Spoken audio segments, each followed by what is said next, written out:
It just seems out of control right now.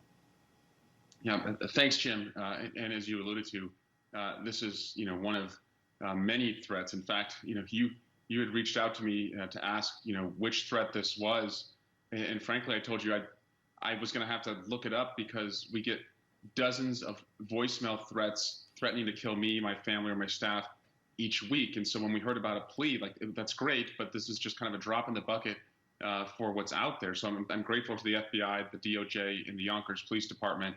My staff is grateful as well, but we're seeing political rhetoric, violent political rhetoric is on the rise, and we're a country of unrestricted weaponry, and that's what makes this just so volatile and combustible. But Jim, what really frustrates me is that leadership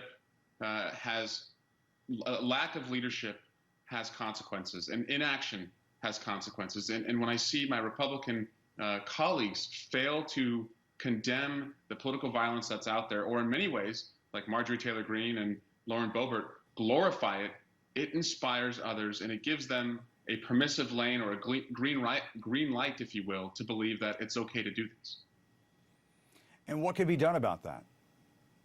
Well, certainly, funding the Department of Homeland Security and local law enforcement to protect, these critical, voter integrity sites. So make sure ballot box drop-off sites are protected, make sure that poll workers are protected, and make sure that we have the resources to protect, the staff and, our lawmakers. We've tried to extend and increase funding for Capitol Police. We passed it in the House. The Senate did not pass it. And again, it was politicized. And so we have to, double down on the intelligence side of what we know, but also giving law enforcement the resources to make sure that our elections are always decided, and not by violence, but by